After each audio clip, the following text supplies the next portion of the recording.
aleluia, aleluia, aleluia, aleluia, aleluia, aleluia, aleluia, aleluia, aleluia, aleluia, aleluia, aleluia, aleluia, aleluia, aleluia. O Senhor esteja convosco. Ele está no meio de nós. Proclamação do Evangelho de Jesus Cristo segundo Mateus. Glória a vós, Senhor. Depois da multiplicação dos pães, Jesus mandou que os discípulos entrassem na barca e seguissem à sua frente para o outro lado do mar, enquanto ele despediria as multidões. Depois de despedi-las, Jesus subiu ao monte para orar a sós. A noite chegou e Jesus continuava ali sozinho. A barca, porém, já longe da terra, era agitada pelas ondas, pois o vento era contrário. Pelas 3 horas da manhã, Jesus veio até os discípulos andando sobre o mar. Quando os discípulos o avistaram andando sobre o mar, ficaram apavorados e disseram: "É um fantasma!" e gritaram de medo. Jesus, porém, logo lhes disse: "Coragem, sou eu, não tenhais medo." Então Pedro lhe disse: "Senhor, se és tu, manda-me ir ao teu encontro, caminhando sobre as águas." E Jesus respondeu: "Vem." Pedro desceu da barca e começou a andar sobre a água em direção a Jesus. Mas quando sentiu o vento, ficou com medo e, começando a afundar, gritou: "Senhor, salva-me!" Jesus logo estendeu a mão, segurou Pedro e lhe disse: "Homem fraco na fé, por que duvidaste?" Assim que subiram no barco, o vento se acalmou. Os que estavam no barco prostraram-se diante dele, dizendo: "Verdadeiramente tu és o Filho de Deus." Palavra da salvação. Glória a vós, Senhor. Aleluia, aleluia, aleluia, aleluia, aleluia, aleluia, aleluia, aleluia, aleluia, aleluia, aleluia, aleluia, aleluia, aleluia. Sentados, rezemos num tempo de silêncio, no íntimo do nosso coração, pedindo que o seu Espírito nos abra a mente e o coração e nos faça compreender tudo o que essa palavra hoje nos revela. Rezemos. Amém. Queridos pais, irmãs e irmãos, o Senhor nos reúne e nós continuamos com Ele a caminhar na fé. Subimos com Ele a montanha, descemos com Ele da montanha, e Ele vai dando-nos a compreender quem Ele é nesse caminho, em nossas andanças no mundo, e seguindo a Ele, e também Ele nos acompanhando sempre. Hoje, o Evangelho nos fala de uma manifestação prodigiosa de Jesus. Tomem comigo o Evangelho de Mateus, capítulo número 9 do seu folheto, capítulo 14, versículo 22 a 33. Esse texto, ele é precedido por duas cenas. Nós estamos no capítulo 14, versículo 22. No comecinho do capítulo 14, o versículo 1 até o 12, é o anúncio da morte de João Batista. Jesus recebe a notícia de que João Batista morreu, foi decapitado, e imediatamente a cena da notícia da morte de João Batista,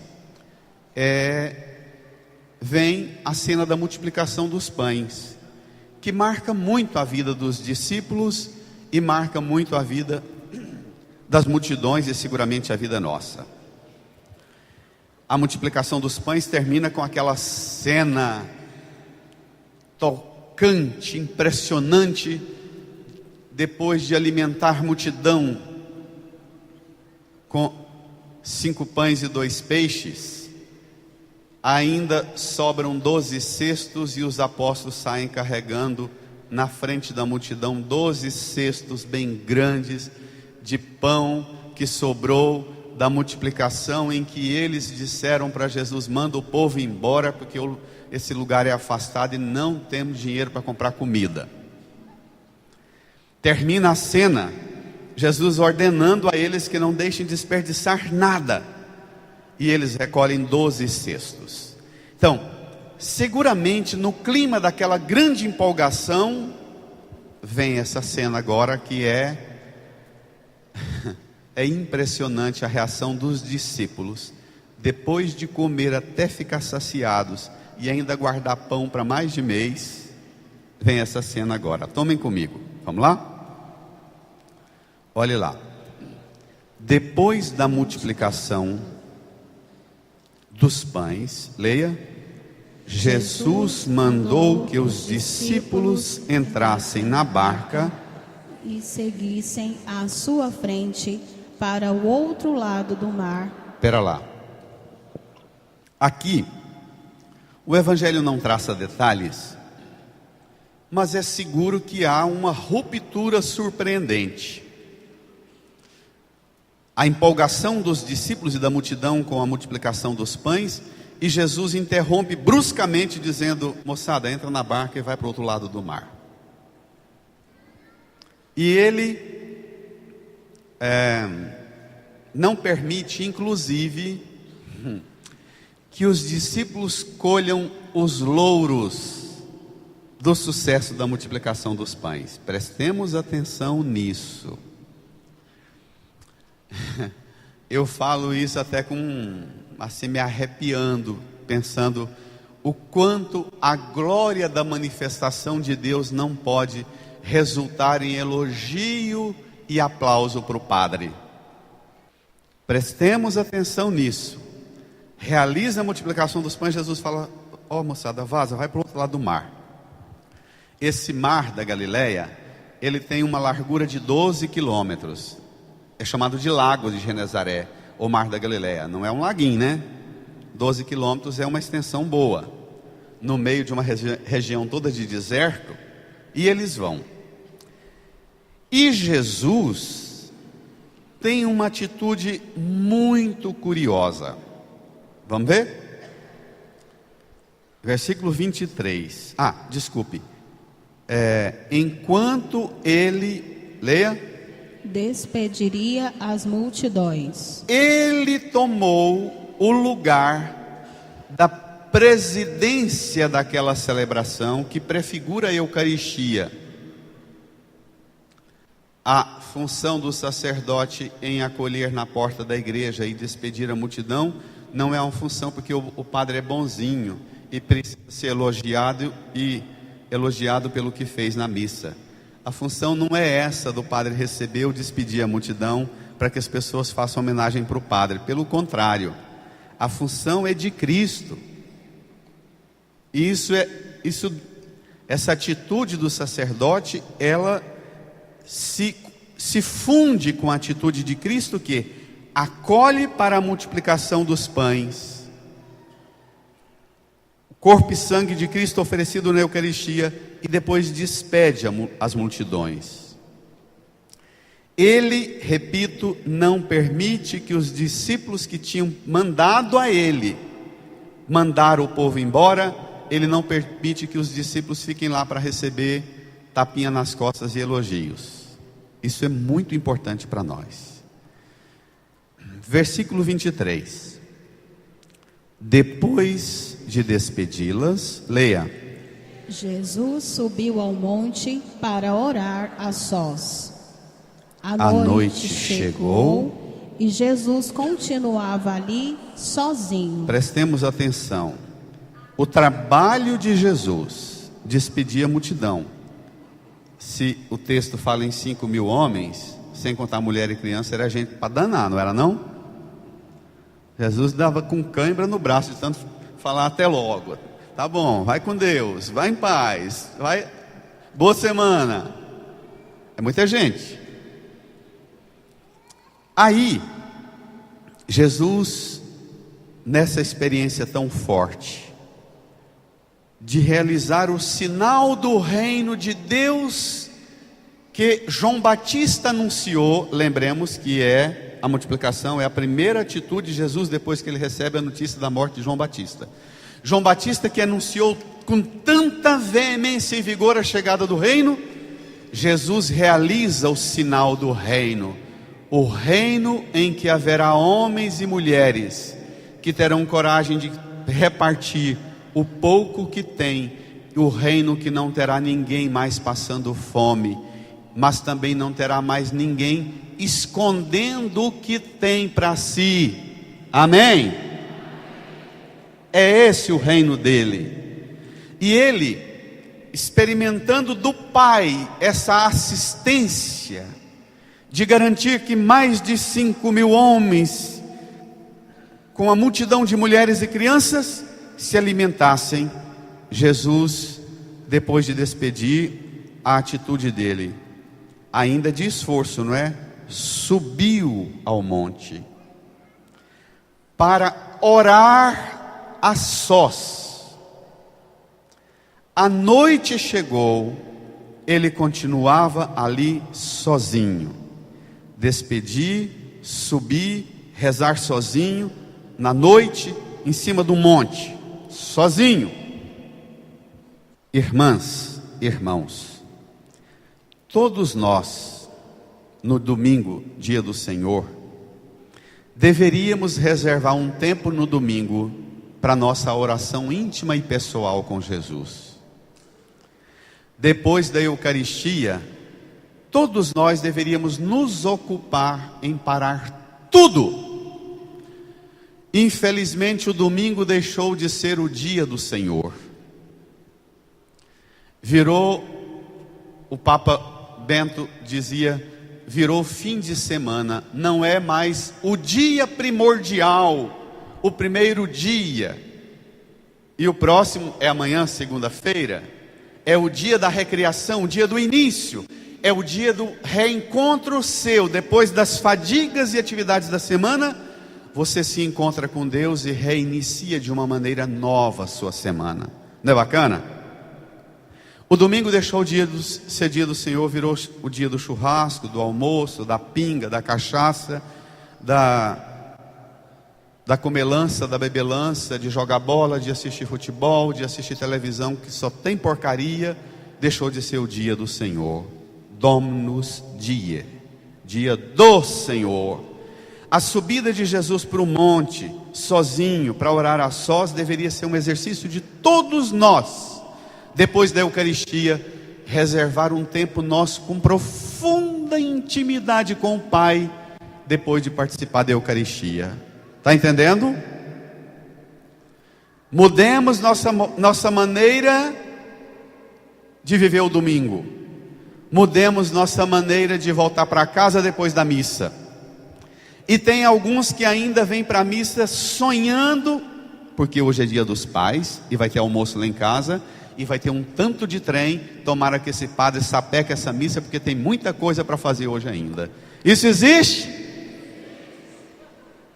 Então diminua a trenheira que vai fazer no almoço, diminua a bebedeira do dia, e aumente a relação com o Senhor nesse dia dos pais, porque o Senhor Jesus nos conduz ao Pai dos pais. A Ele uma salva de palmas bem forte também, e um grito de amor a Ele também. É dia, eu sempre falo isso, e não é para ofender pai, pelo contrário, é para dizer ao pai, a você pai, o quanto, e também a mãe, o quanto a fé é mais forte que tudo. Se você celebrar bem a Eucaristia, você pode ter os maiores traumas com seu pai, as maiores carências, porque seu pai não foi o que você queria, ou nem pai foi, nem presença na sua vida teve. O ano passado eu falei e repito, né? No Brasil tem 5.500.000 de crianças matriculadas nas escolas com o nome da mãe, e no lugar do pai está desconhecido. Em Goiás tem 243.000 crianças.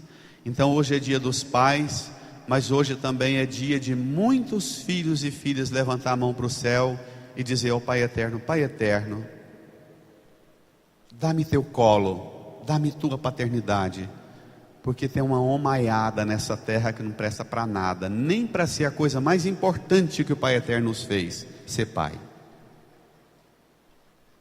E se a gente experimentar uma relação muito forte com o Pai Eterno, você vai chegar ao final do domingo e você vai deitar e você vai dormir o sono mais gostoso do mundo, porque aquela carência, aquela saudade do pai que já morreu, aquela doença na alma de ficar assim, sempre pensando em coisa perdida, o pai que não teve, o pai que não foi o que eu quis, o pai que morreu quando eu não queria que morresse, essa ferida vai se tornar consolação nos braços e no colo e no ombro do divino Pai Eterno. Amém?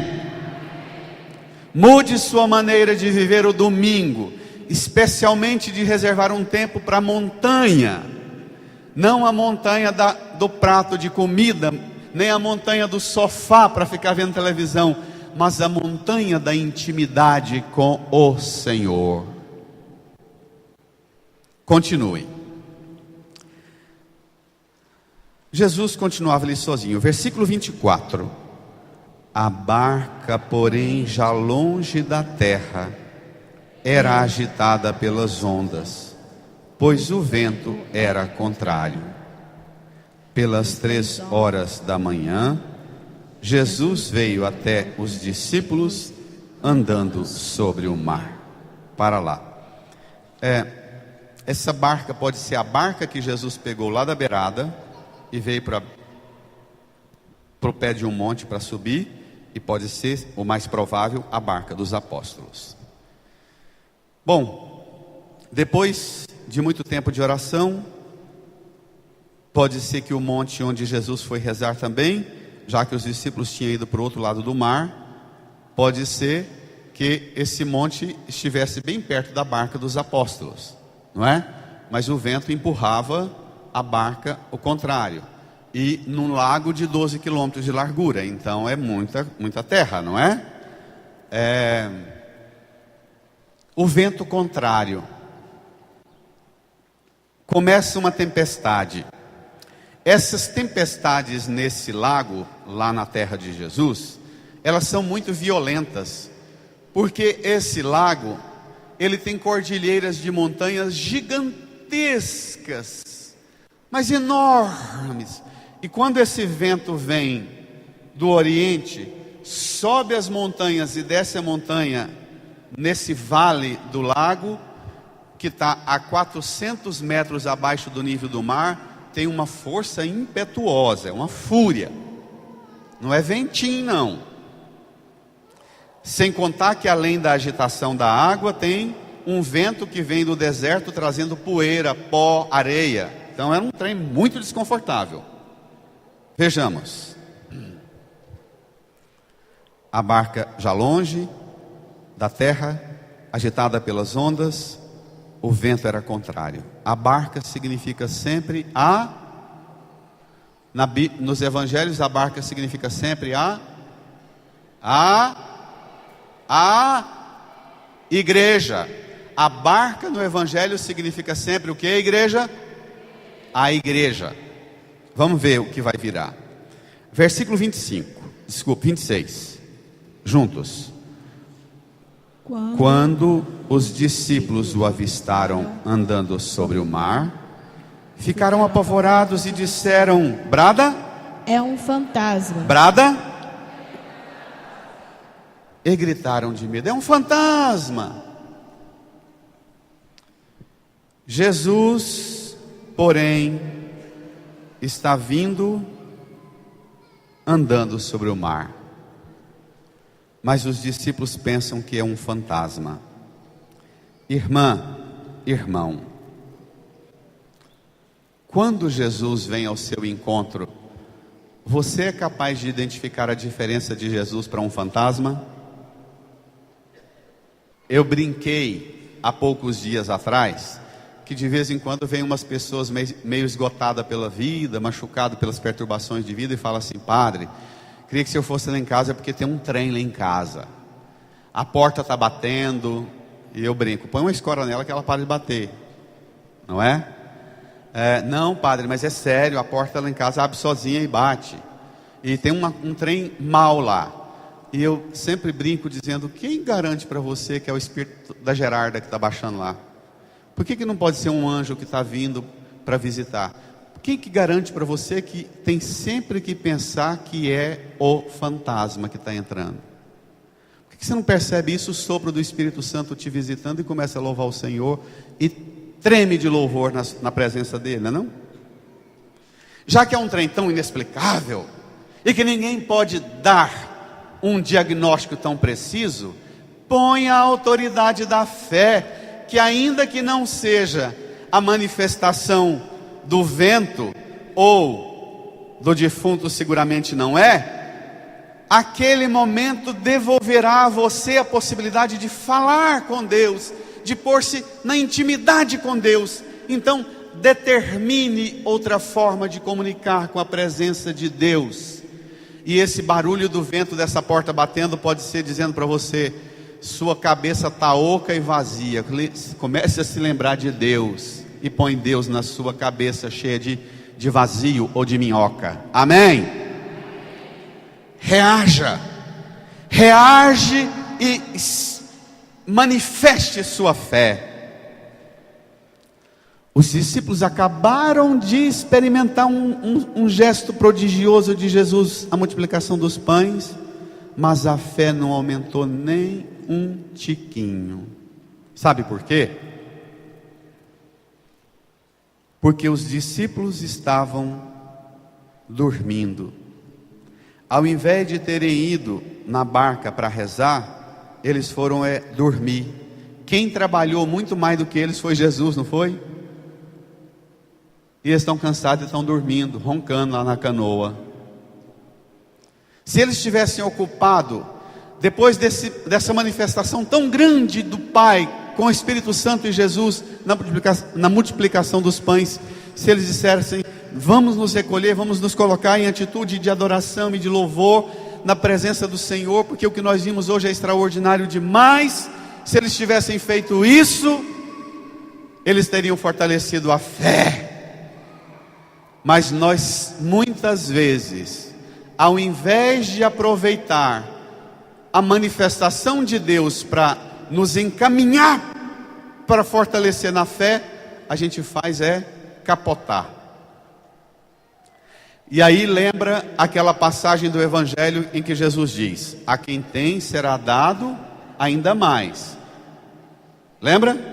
A quem não tem, até o pouco que tem será tirado. É disso que o Evangelho fala. Se você tem a manifestação de Deus na sua vida, aproveite essa manifestação, aumente a sua fé, porque se você se esforça, cultiva a fé, reza, põe-se na presença de Deus, alimenta a sua fé, vai ser dado ainda mais. Agora, se você não cultiva, vai ser arrancado até o pouco que você pensa que tem. Está claro?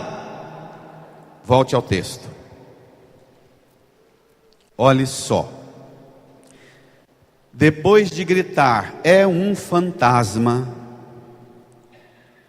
27, versículo. Jesus, porém, logo lhes disse. Brada a igreja. Coragem, sou eu. Não tenhais medo. Bom, isso deveria suscitar no coração dos apóstolos uma grande consolação, não é? Não é? Mas não suscitou, não. Domingo passado, também, atrasado, né? Domingo passado, transfiguração, não é? Também os discípulos estavam caídos, um medo. Jesus se aproximou, tocou neles e disse, não é? Levantem-se, vamos, não tenham medo, lembra? Lembra? Hoje, eles estão tomados de medo de novo. Ô cambada custosa somos nós, não somos? De domingo passado para cá, que na verdade aquele dia era o capítulo 17, estava à frente. Mas é só para ver que aquela cena de domingo passado foi depois dessa manifestação de multiplicação dos pães, depois de andar sobre as águas, e eles continuavam duvidando se Jesus era o Messias. Essa é a força da palavra. Jesus diz, coragem, não tenham medo, sou eu. Irmã, irmão, você consegue ouvir a voz de Jesus no meio das tempestades? Incline a sua cabeça, põe a mão no seu coração e faça essa pergunta para você. Jesus, ajuda-me a perceber sua presença no meio das tempestades. Jesus, a minha falta de fé, quando o Senhor se manifesta, faz aumentar a tempestade, achando que a presença do Senhor no meio do vento é um fantasma. Jesus, não permita que tempestade nenhuma em minha vida, em minha família, seja mais forte que a graça da fé que te percebe nas realidades mais sofridas e difíceis. Jesus, abre-me à tua presença, principalmente nos momentos mais difíceis da minha vida. Que eu te perceba, que eu te veja, que eu te escute, que eu tenha coragem mais forte que a tempestade, porque o Senhor está comigo, está conosco. Amém. Amém. Dê uma salva de palmas para Jesus, porque Ele está com você na tempestade. Um grito de amor a Jesus.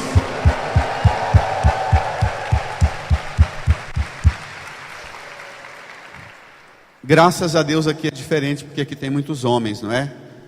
Mas a gente às vezes vai em algumas comunidades em que a gente olha, tem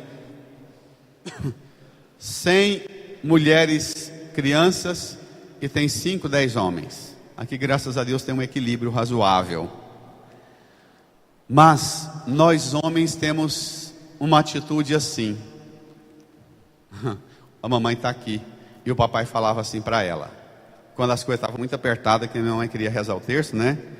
E ele falava assim, não, reza só um Pai Nosso com a Maria, bora dormir. E depois,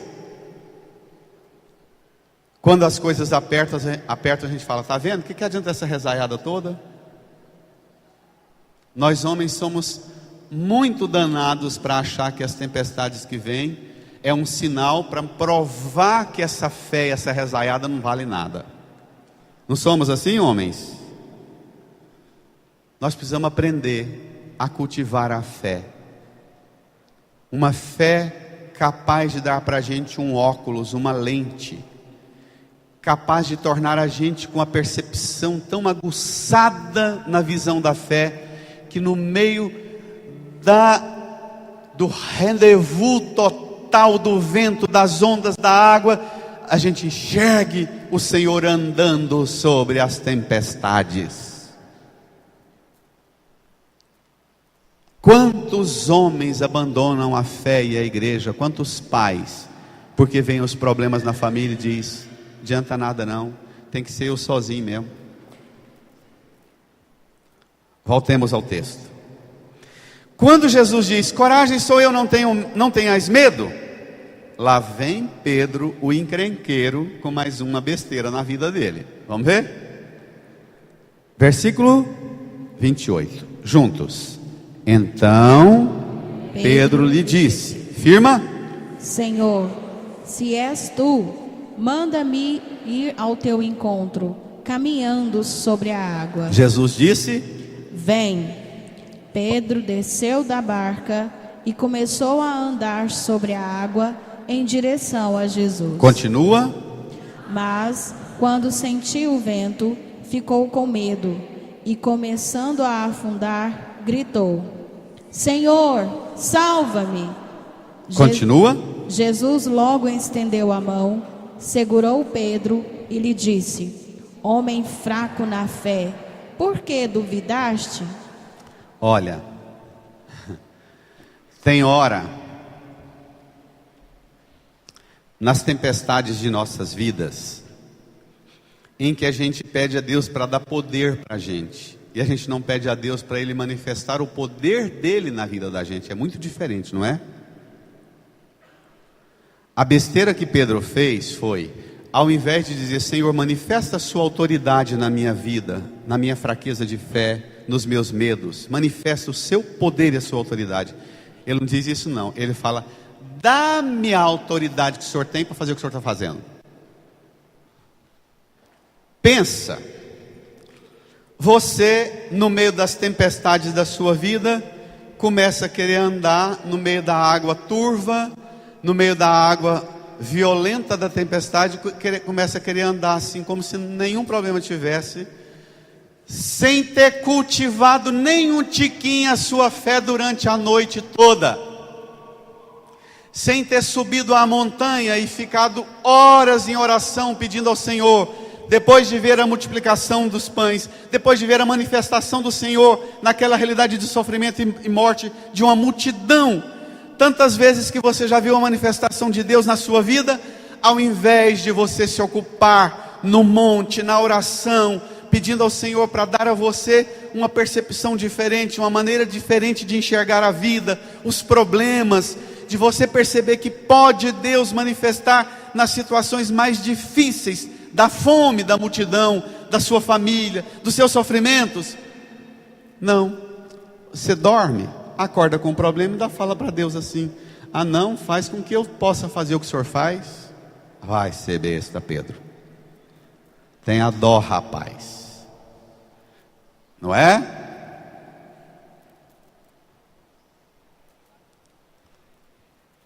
Pedro pede a Jesus uma coisa absurda: se és tu, manda-me ir ao teu encontro, caminhando sobre a água. Tem muita gente tonta na fé, fraca na fé, que a hora que vem os problemas, a pessoa fala assim: oh Deus, o Senhor é Deus, me liberta dessa situação. Isso não é fé, isso é a maior prova de que você não confia nele. Se és tu, manda-me ir. Os nossos irmãos evangélicos, os pregadores protestantes falam assim: sua vida está um horror, desemprego, fome, tribulação na família, separação, dificuldade. Vem cá hoje que nós vamos provar para você se Deus é Deus ou não é Deus. Essa não é uma afirmação de fé. Pelo contrário, isso é a negação da fé. Porque essa forma dos irmãos protestantes pregarem é exatamente o caminho errado que Pedro assumiu e afundou. Por isso que tantos nós pregadores afundamos em nossa vida, porque a gente começa a querer fazer da fé uma asinha para a gente fazer aventura.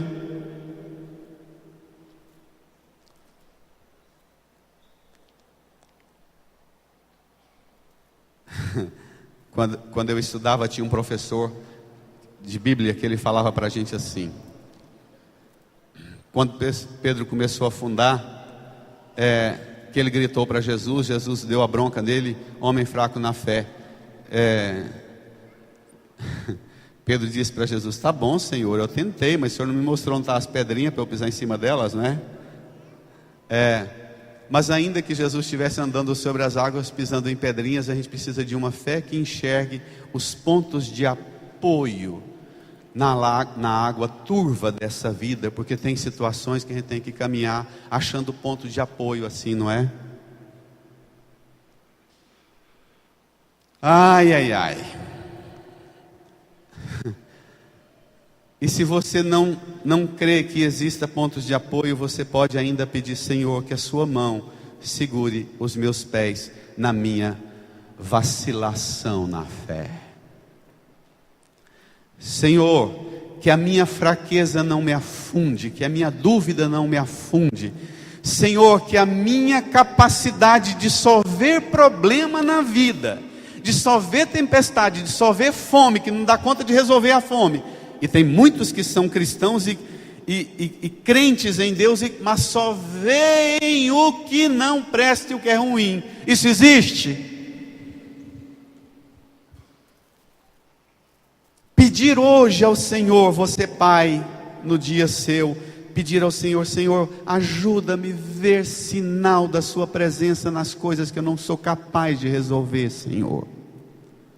Na tempestade que eu não dou conta de pará-la e nem andar no meio dela, Senhor, aumenta a minha fé. Para que eu não faça o que o Senhor está fazendo, mas para que eu acredite no poder que o Senhor tem para vencer a tempestade desse mar que é grande, Senhor. Mas a tempestade mais perigosa, a tempestade mais carregada de fúria, Senhor, é a dúvida e a fraqueza na fé que toma meu coração e minha mente. Salva-me dessa tempestade de minha alma, de meu coração. De novo eu te peço, incline a sua cabeça, peça ao Senhor para salvar você da pior tempestade, que é a fraqueza na fé, que é conversar com Jesus mais guiado pela dúvida do que pela certeza da presença e do amor dele. Peça ao Senhor que te dê a capacidade de ter uma fé sempre mais forte que a tempestade, e o pior, mais forte que o medo da tempestade, e o medo até de Deus que vem ao seu encontro andando no meio da tempestade. Peça ao Senhor: Senhor, as tempestades desta vida são grandes.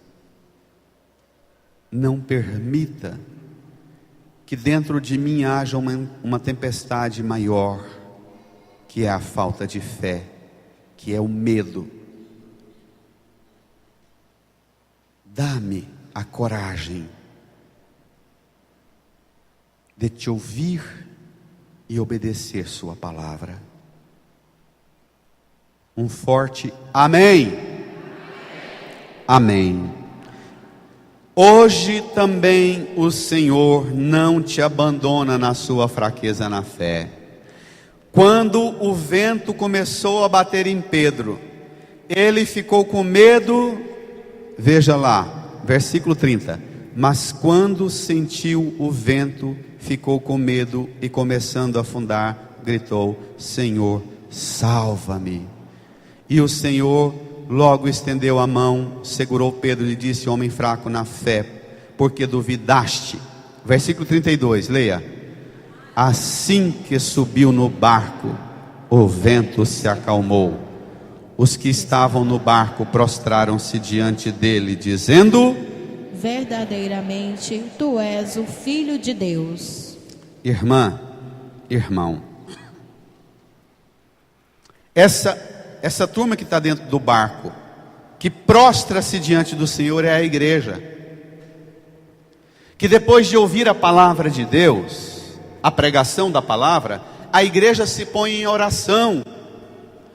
essa igreja que se prostra diante de Jesus, que ao entrar com Pedro na barca, e é curioso porque Pedro quer fazer o que Jesus faz, não tem o vigor e a fé de Jesus, não passa a noite na montanha em oração, passa a noite dormindo e roncando, e o domingo o dia inteiro, ao invés de alimentar a fé, passa o domingo o dia inteiro querendo que a missa seja rápida e sobre tempo para comer, beber e fazer farro, ou não fazer nada que presta.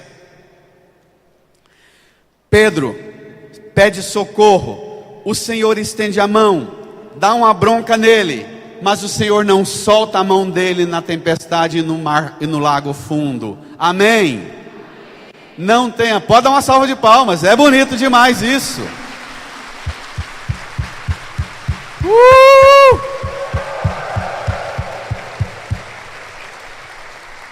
Aqui Jesus se parece com um pai, né? Pega na mão do filho, dá uma bronca, tira da tempestade.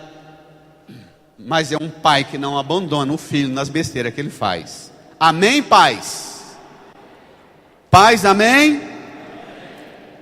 Na hora da tempestade que seus filhos precisarem, não tenha medo e dúvida de estender a mão, ainda que dê uma bronca, com os olhos descendo lágrimas, dê uma bronca, mas segura a mão, porque é sua responsabilidade tirá-lo das ameaças, das profundidades, das águas turvas e das tempestades deste mundo e desta vida. Amém? Não se furte a sua missão de pai e mãe em estender a mão. Não tenha dúvida que o fato de estender a mão tire de você a responsabilidade para dar uma bronca. Tá claro? Para ter autoridade, para dar firmeza para o filho, para a filha. Entendido? Estender a mão, dar a bronca e salvar. Essa é a função de pai e de mãe. Amém? Os pais de hoje querem só estender a mão, ou só dar bronca. Tem que equilibrar as duas forças da tempestade, entendeu?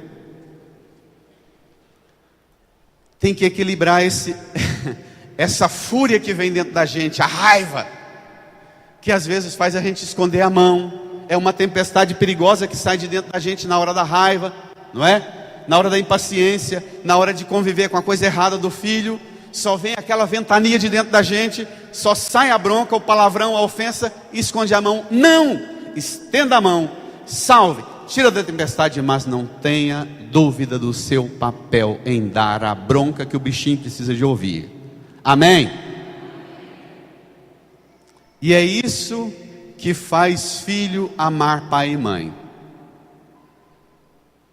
É isso que equilibra o amor. Irmã, irmão, permita-me fazer uma explicação importante que eu preciso fazê-la hoje. Na Bíblia, no Antigo Testamento e nos povos antigos, domingo passado eu comecei a falar isso. Me ajuda aqui, Raine. O povo do Antigo Testamento, como o povo de antes da Bíblia, tinha uma visão de Deus antes de ter a palavra escrita, a manifestação de Deus na palavra, dialogando e falando a vontade dele. O povo tinha uma visão que Deus se manifestava e falava com eles através das pauladas e das pancadas. Há esse tipo de visão em que a gente enxerga Deus não conversando e dialogando com a gente na palavra, mas Deus falando com a gente nas tempestades. Nós damos o nome de teofania na catequese, que significa manifestação de Deus nas coisas brutas. Teofania é, em todas as culturas lá da região de Jesus, do Oriente Médio, tem essa visão de Deus que se manifesta na tempestade, o Deus da fertilidade que torna a terra fecunda, o Deus do terremoto, da voz, o Deus que fala com a gente através do trovão. A voz do Deus da tempestade era o trovão. A bronca de Deus, do Deus da tempestade, era o raio. Então, visualizava Deus através dos fenômenos da natureza. Isso criou no povo do Antigo Testamento uma visão muito dura e severa de Deus, uma visão muito pesada de um Deus que é terremoto, que é fogo, que é tempestade, violenta, um Deus que fala com a gente através de fúria violenta. Na religião judaica, o povo do Antigo Testamento, a manifestação de Deus Salvador do ataque dos inimigos e que castiga os inimigos. Nos povos pagãos, Deus se manifestava através dos fenômenos da natureza. No povo judeu da Bíblia, Deus salvava você dos inimigos, porque eles viviam sempre em guerra, não é, com todo mundo, e Deus salvava você e matava o inimigo. É essa visão que parece um absurdo, mas é uma evolução. Entendeu? Que Jesus vai muito além dessa compreensão. Primeiro, Deus que fala no terremoto, na tempestade, que mete a paulada e acaba com tudo. Segundo, não, Deus salva o que é bom e mata os seus inimigos.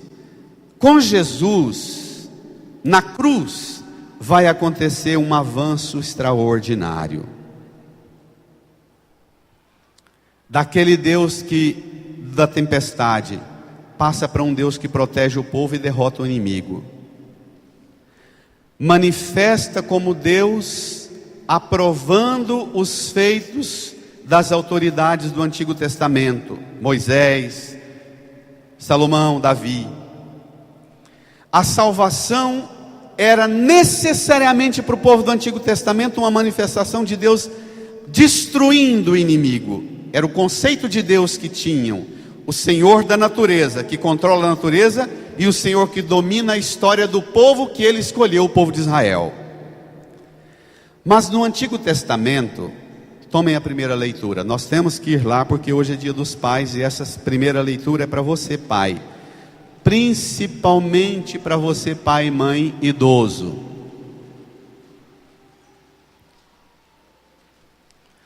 Pai e mãe idoso que fica reclamando: ai, naquela época eu podia fazer tudo.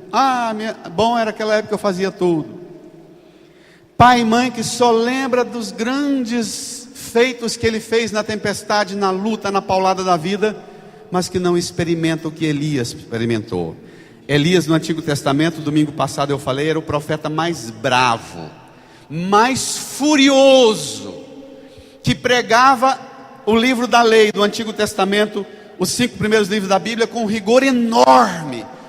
Elias era tão bravo, tão bravo, tão bravo, que um dia entrou no templo de Jerusalém, tinha um monte de profetas pregando coisa errada, elogiando os políticos, os reis, falando que Deus abençoava eles, que eles estavam certos com os impostos, com todo tipo de opressão.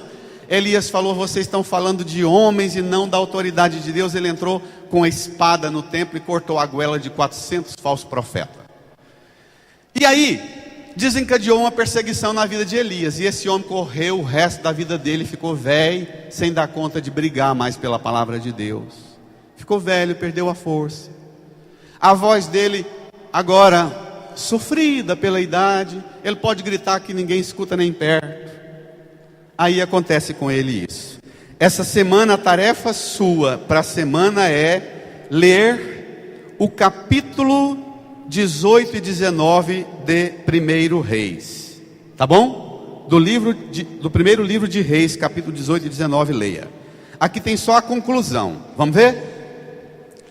Naqueles dias, ao chegar a Horebe, o monte de Deus, o profeta Elias entrou numa gruta. É o velho agora, aquele profeta bravo, vigoroso, que gastou a juventude pregando a palavra de Deus e ensinando o rigor da observância do que Deus queria, foi parar em cima do monte, dentro de uma gruta.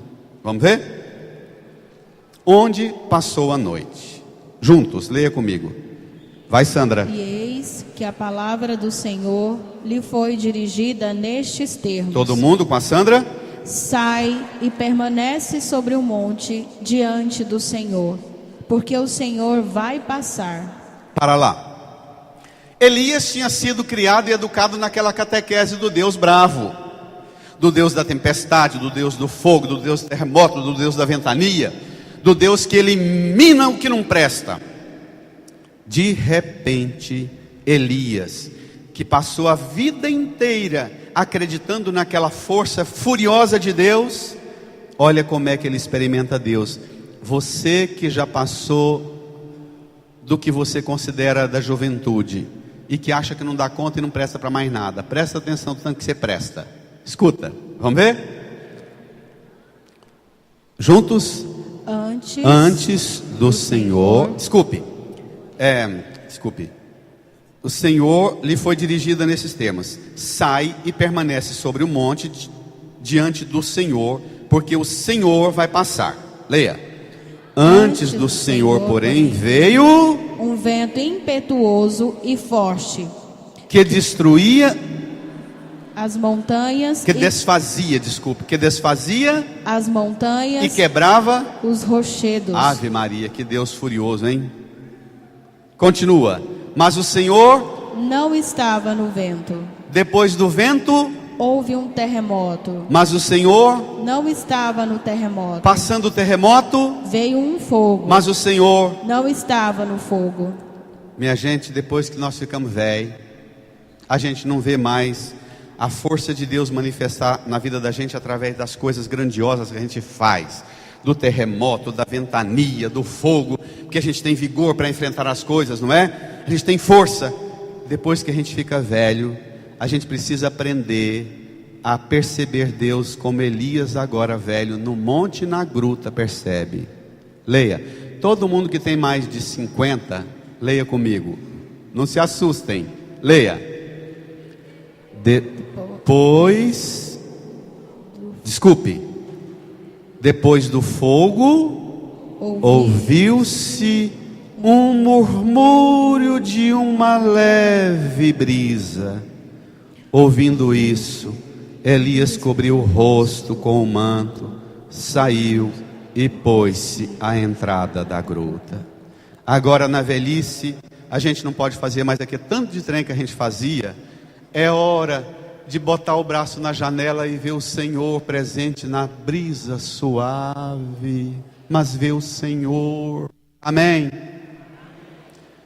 De vez em quando eu dou bronca na mamãe lá na roça. Fala: mãe, vai olhar a natureza, não fica só falando que quando era nova fazia isso, fazia aquilo, fazia isso, aquilo. Mãe, vai andar, vai ver, senta num banco, vê passarinho cantar, senta no outro banco, no outro toco e vê um pé de laranja com flor, senta, vê o sol, olha o vento. Mãe, agora é hora da senhora ver Deus na brisa suave, porque a juventude passou, mas Deus não te abandonou, e Deus está na sua vida numa brisa suave.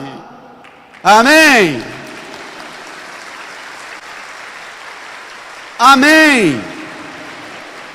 Veja Deus na vida suave, senão você vai ser um contador de história do passado e não sabe mais ver Deus agora, no poder que manifesta na sua vida, através de suas pernas fracas, de seus braços cansados, mas a manifestação dele não cessa, porque é dele. Amém. Aleluia. Dê uma salva de palmas para os velhos e as velhas que vê Deus na brisa.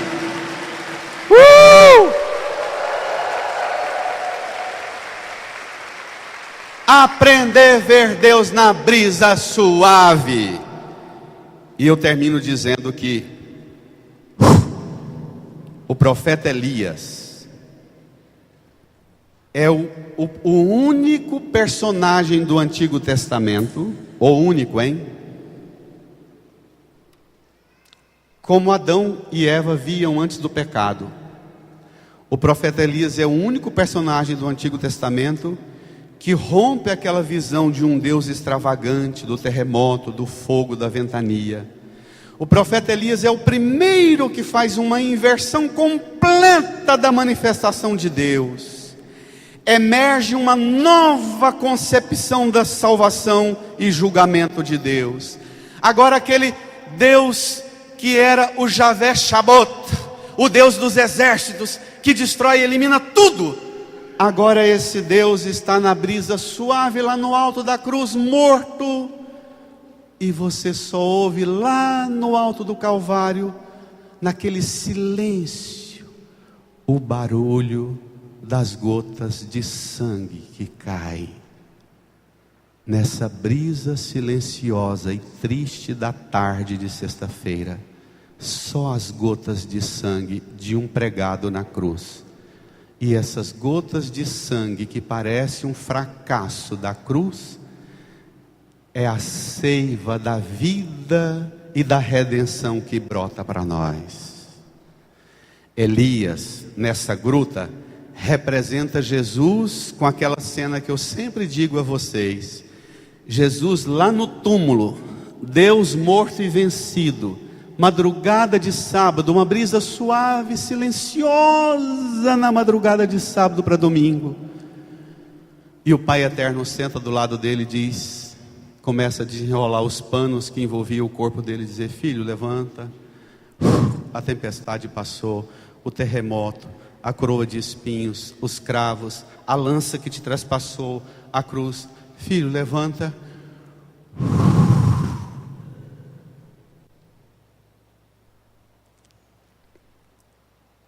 Incline a sua cabeça. Dá tanta emoção falar disso, dá vontade de ir.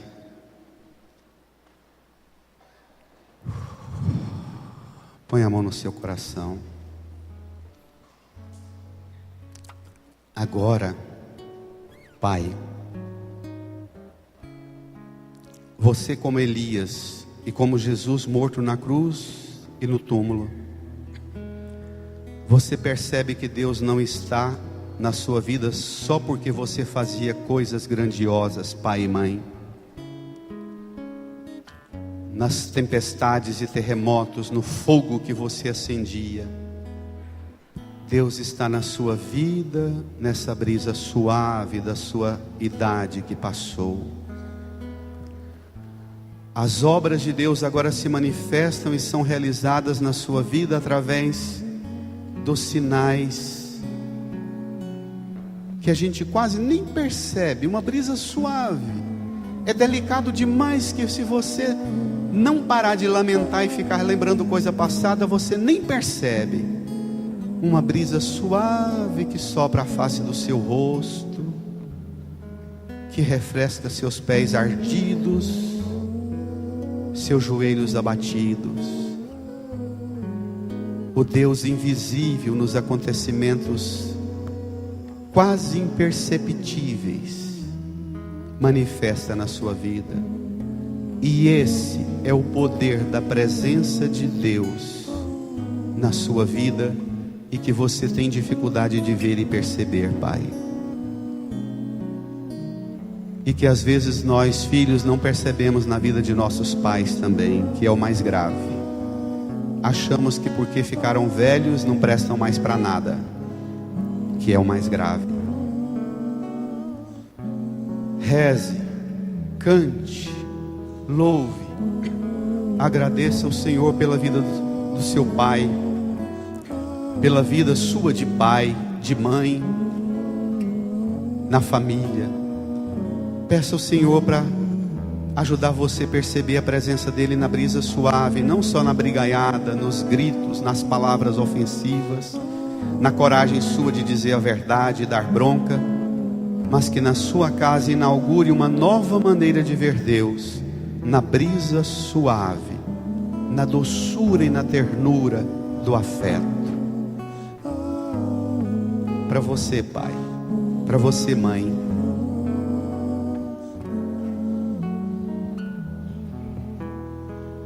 das muitas coisas do meu tempo de criança, guardo vivo na lembrança o aconchego do meu lar.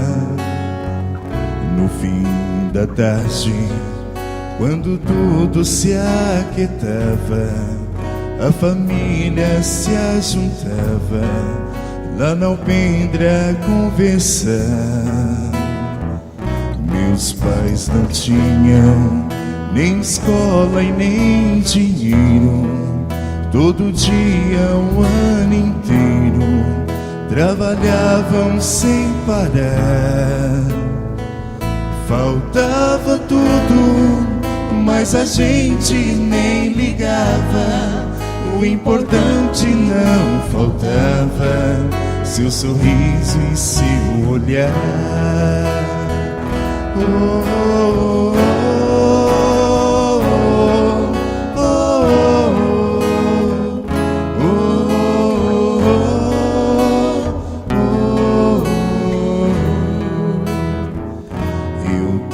Tantas vezes vi meu pai chegar cansado, mas aquilo era sagrado.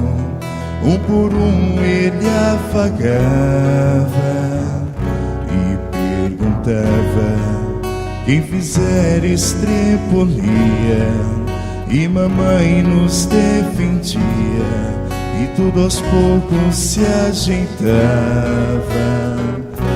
O sol se punha e a viola alguém trazia, todo mundo então pedia: vi papai cantar pra gente. Desafinado, meio rouco e voz cansada, ele cantava 1000 toadas, seu olhar no sol poente, na brisa suave.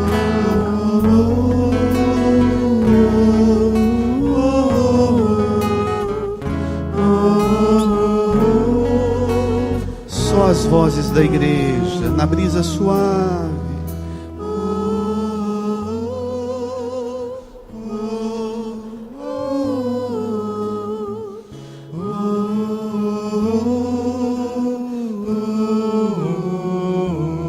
Correu o tempo,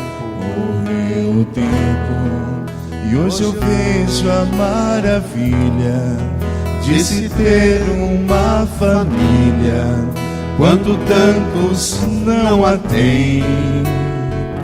Agora falam do desquite ou do divórcio, o amor virou consórcio, compromisso de ninguém. Há tantos filhos,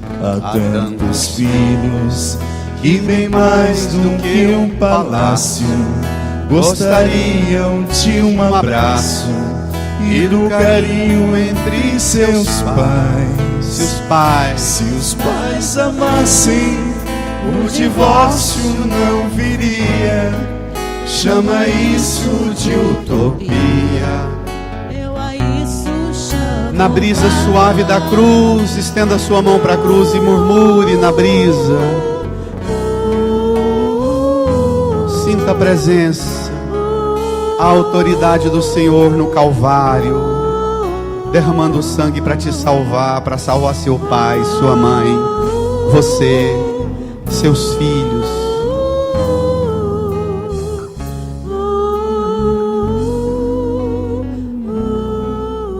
Estenda a mão para a cruz, intercedendo pelos pais idosos, pelos que hoje estão enfermos nos hospitais, nos asilos, em casa. Interceda por eles, onde quer que tenha um pai sofrendo hoje, que ele veja Deus na brisa suave, no silêncio de um quarto, de uma varanda, no silêncio de um leito de hospital. Que ele sinta o vento da brisa suave de Deus.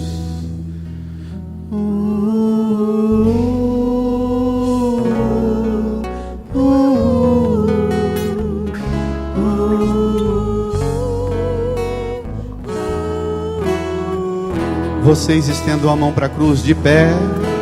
Fiquem todos de pé. Rezem comigo, Senhor. Eu te entrego neste altar, aos pés da sua cruz, o suor que meu pai derramou, suas lágrimas, seu sangue. Senhor, no altar da cruz, eu entrego tudo que minha mãe viveu, derramou seu suor, sua lágrima, seu sangue. Senhor, no início dessa semana de oração pela família, eu te entrego a minha família, família. Que eu seja capaz Que eu seja capaz de dar a vida de dar na vida, na dureza, na dureza, na firmeza, na firmeza, enfrentando tudo enfrentando tudo por causa por causa da família. Mas, Senhor, que eu nunca deixe de ver que eu nunca deixe de ver a Sua presença a sua presença através de mim, através de lá dentro de casa, lá dentro de casa, na doçura na doçura da brisa suave, da brisa suave, da minha entrega, da minha entrega, na paciência, na paciência, no silêncio, no silêncio, no perdão, no perdão, na aceitação. na aceitação. Toma, Senhor, Toma, Senhor, quero ser também brisa suave brisa suave que manifesta a Sua presença que manifesta a tua presença na vida da minha família. da minha família. Abrace quem está do seu lado, desejando a paz do Senhor. Seja um abraço de brisa suave em quem está do seu lado. Abrace.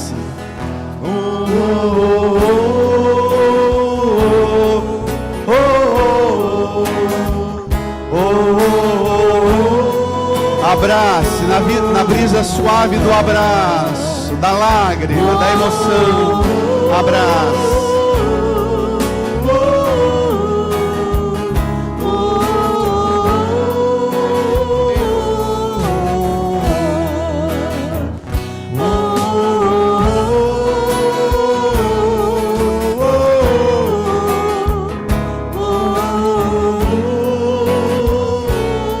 Levanta a mão para o céu.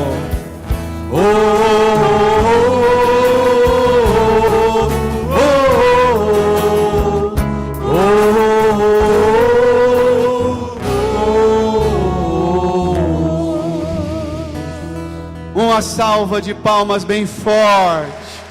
Um grito de amor a Jesus, ao Pai Eterno, ao Espírito Santo, ao seu Pai.